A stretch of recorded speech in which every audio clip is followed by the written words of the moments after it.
നമസ്കാരം പ്രിയ സുഹൃത്തുക്കളെ. ഇന്നത്തെ കഥയിലേക്ക് എല്ലാവർക്കും ഹാർദവമായ സ്വാഗതം. കഥ ആരംഭിക്കാം.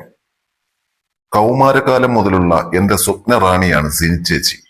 എന്റെ മനസ്സിനെ കുളിരണിയിച്ച, എന്നെ ആവേശ കൊടുമുടിയിലെത്തിച്ച ആളാണ് എന്റെ അച്ഛന്റെ പെങ്ങളുടെ മോൾ സിനി ചേച്ചി. നല്ലപോലെ വെളുത്തു തടിച്ച ശരീരപ്രകൃതമാണ് ചേച്ചിയുടേത്. സത്യം പറഞ്ഞാൽ ചേച്ചി റോഡിൽ കൂടി നടന്നു പോകുമ്പോൾ 90 വയസ്സുള്ള കിളവന്മാർ പോലും തിരിഞ്ഞു നിന്ന് ഒന്ന് നോക്കിപ്പോകും. അത്രയ്ക്കൊരു ഉരുപ്പടിയാണവൾ.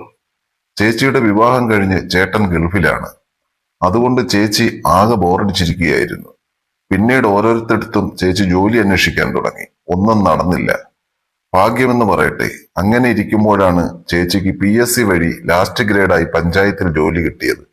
അതും അടുത്തുള്ള പഞ്ചായത്തിൽ തന്നെ. പറഞ്ഞതിനിടയ്ക്ക് ഞാൻ എന്നെ പരിചയപ്പെടുത്തിയില്ലല്ലോ. ഞാൻ അപ്പു, 21 വയസ്സുണ്ട്, ഡിഗ്രിക്ക് പഠിക്കുന്നു.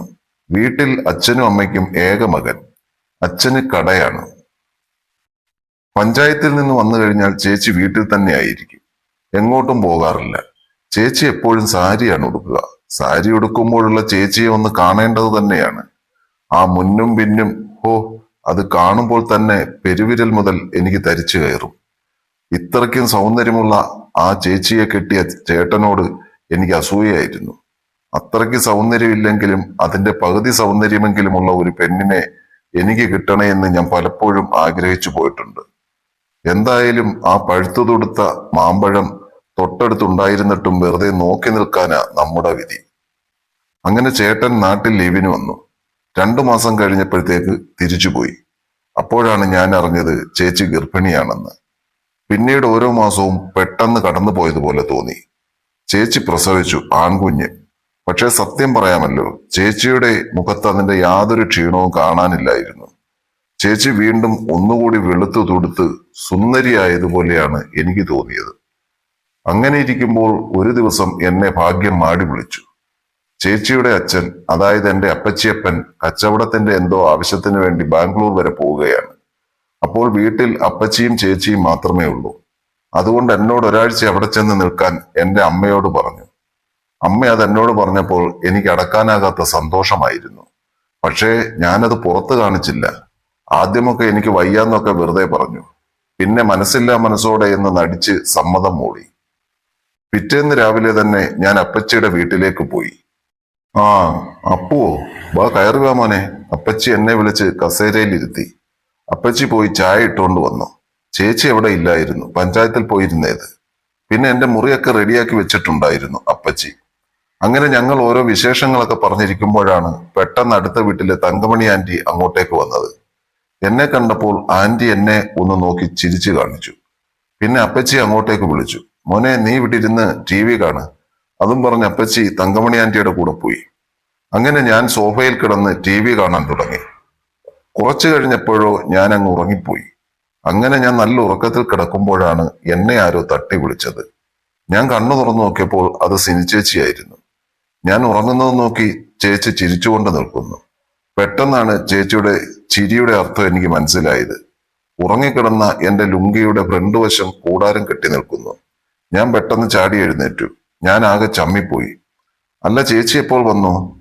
അല്ലടാ, ഞാൻ വന്നിട്ട് കുറച്ചു നേരമായി. അപ്പോഴാണ് നിന്റെ ഈ കൂർക്കം വലിച്ചുള്ള ഉറക്കം കണ്ടത്. അപ്പോ പിന്നെ കുളിച്ചു വേഷം മാറി വന്ന് നിന്നോട് സംസാരിക്കാമല്ലോ എന്ന് കരുതി. എന്തിനു പറയുന്നു, നീ അപ്പോഴും ഉറക്കം തന്നെ. അതാണ് നിന്നെ തട്ടി വിളിച്ചത്. ചേച്ചി ഊറി ഒരു ചിരി ചിരിച്ചു. സോറി ചേച്ചി, ചേച്ചി വന്നത് ഞാൻ അറിഞ്ഞില്ല. ഇന്നലെ കുറച്ച് പഠിക്കാനുണ്ടായിരുന്നു. പിന്നെ TV-യിൽ സിനിമയൊക്കെ കണ്ടിരുന്നു. അങ്ങനെ രാത്രിയിൽ താമസിച്ചാണ് കിടന്നത്. അതുകൊണ്ടാണ് ഇപ്പോൾ ഉറക്കം വന്നത്, ഞാൻ പറഞ്ഞു. അങ്ങനെ ഞാനും ചേച്ചിയും കുറെ നേരം സംസാരിച്ചിരുന്നു. പെട്ടെന്ന് ചേച്ചി ഇപ്പോൾ വരാമെന്ന് പറഞ്ഞ് റൂമിലേക്ക് പോയി. കുഞ്ഞുണർന്നെന്ന് തോന്നുന്നു, അതാണ് ചേച്ചി ഓടിപ്പോയത്. അങ്ങനെ കുറച്ച് ദിവസങ്ങൾ കഴിഞ്ഞു. ചേച്ചി രാവിലെ പഞ്ചായത്തിൽ പോകും, ഞാൻ രാവിലെ കോളേജിലും പോകും. ഞാൻ വൈകിട്ട് ക്ലാസ് കഴിഞ്ഞ് വന്ന് TV-യുടെ മുൻപിലായിരിക്കും. ചേച്ചിയും വൈകിട്ട് ജോലിയും കഴിഞ്ഞ് വരും. ഇത് തന്നെ എന്നും തുടർന്നു പോയിക്കൊണ്ടിരുന്നു. ചേച്ചിക്കാണെങ്കിൽ ആ പഴയതുപോലെയുള്ള ചുറുചുറുക്കും കള്ളത്തരങ്ങളും ആ എനർജിയൊന്നും കാണാനില്ല. എപ്പോഴും ഒരു നിഷ്കളങ്കയായ വീട്ടമ്മയെ പോലെയായിരുന്നു പെരുമാറ്റം. എനിക്കാണെങ്കിൽ ചേച്ചിയുടെ ഈ സ്വഭാവം ഒട്ടും പിടിക്കാതെയായി. എനിക്ക് ആകെ ബോറടിക്കാൻ തുടങ്ങി. എന്തെങ്കിലും ആകട്ടെ, ഇങ്ങനെയാണെങ്കിൽ 2-3 ദിവസം കഴിഞ്ഞ് തിരിച്ച് വീട്ടിലേക്ക് പോയേക്കാം. എന്ന് ഞാൻ ചിന്തിച്ചു. ഞാൻ രാത്രി 9 മണിവരെ ടിവിയുടെ മുൻപിലിരുന്നു. സിനി ചേച്ചി അടുക്കളയിൽ ജോലിയിലായിരുന്നു. അപ്പച്ചി സീരിയലെല്ലാം കണ്ടു കഴിഞ്ഞ് മുറിയിൽ ചെന്ന് കിടന്നു. അതുവരെ സാരി ഉടുത്തുകൊണ്ടിരുന്ന ചേച്ചി കുളിച്ച് നല്ല അടിപൊളി നൈറ്റിയൊക്കെ ഇട്ടുകൊണ്ട് ഹാളിലേക്ക് വന്നു. ചേച്ചിയുടെ കയ്യിലിരുന്ന മോൻ വികൃതികൾ കാട്ടാൻ തുടങ്ങി. മോനെ അപ്പു, നീ അവനെ ഒന്ന് പിടിച്ചേ, ഞാൻ ഇപ്പോ വരാം എന്ന് പറഞ്ഞ് ചേച്ചി അവനെ എന്റെ കയ്യിലേക്ക് തന്നു. അപ്പോൾ എന്റെ കൈ ചേച്ചിയുടെ മാമ്പഴത്തിൽ ഒന്ന് ടച്ച് ചെയ്തു. ഹോ, എന്തൊരു സ്പോഞ്ച്! ഞാൻ ഞെട്ടിപ്പോയി. പക്ഷെ ചേച്ചി ഇതൊന്നും അറിയാതെ തിരിഞ്ഞ് അടുക്കളയിലേക്ക് പോയി. ചേടാ, ഇതെന്തു പറ്റി ചേച്ചിക്ക്? പണ്ടത്തെ പോലെ ഒന്ന് ആക്റ്റീവ് ആവുന്നില്ലല്ലോ, ഞാൻ ചിന്തിച്ചു. ചേച്ചിയുടെ മോൻ എന്റെ കയ്യിലിരുന്ന് ഓരോ കുസൃതികൾ കാട്ടാൻ തുടങ്ങി. ഞാനും കുറച്ചു നേരം അവനെ കൊഞ്ചിച്ചും ലാളിച്ചും അവന്റെ കൂടെ കൂടി. കുറച്ചു സമയം കഴിഞ്ഞപ്പോൾ അവൻ കരയാൻ തുടങ്ങി. ചേച്ചി, ദേ മോൻ കരയുന്നു, ഞാൻ ചേച്ചിയെ വിളിച്ചു. ഞാൻ നാളത്തേക്ക് ഒരു തേങ്ങ പൊതിച്ചു വെക്കാമെന്ന് വിചാരിച്ചതാ. നിനക്ക് തേങ്ങ പൊതിക്കാൻ അറിയാമോടാ? ചേച്ചി ചോദിച്ചു. അറിയാം ചേച്ചി, ഞാൻ പറഞ്ഞു.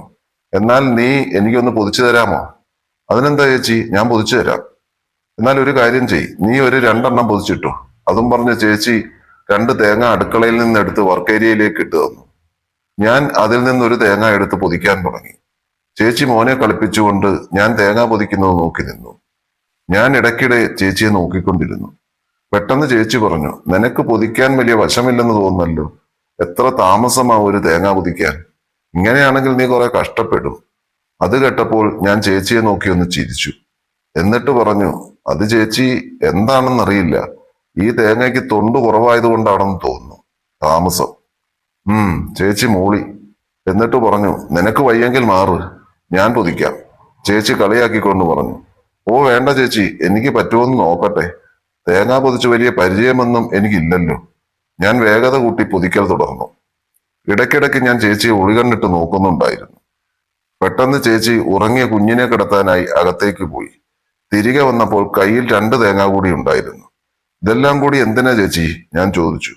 കിടക്കട്ടടാ, എന്നുമെന്നും പൊതിക്കണ്ടല്ലോ. മാത്രമല്ല നിനക്ക് പഠിക്കുകയും ചെയ്യാം, ചേച്ചി പറഞ്ഞു. ഞാനൊരു തേങ്ങ പൊതിച്ചു കഴിഞ്ഞപ്പോൾ ചേച്ചി പറഞ്ഞു, അടുത്തത് ഞാൻ പൊതിക്കാമടാ. നീ ഞാനെങ്ങനെ പൊതിക്കുന്നതെന്ന് കണ്ടു പടി. ഞാൻ ചിരിച്ചു. ചേച്ചി ഒരു തേങ്ങ എടുത്ത് പെട്ടെന്ന് 3 പോളക്കിട്ട് അപ്പോ എന്ന് പൊതിച്ചെടുത്തു. എന്നിട്ട് എങ്ങനെയുണ്ടെന്ന മട്ടിൽ എന്നെ ഒന്ന് നോക്കി.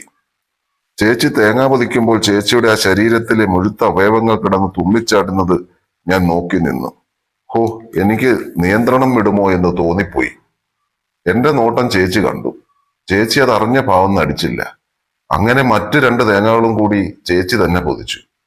പൊതിച്ചു കഴിഞ്ഞപ്പോൾ ചേച്ചി നല്ലപോലെ വിയർത്തു. ആ വിയർപ്പ് കണങ്ങൾ കഴുത്തിൽ നിന്ന് താഴേക്ക് ഒഴുകിയിറങ്ങി.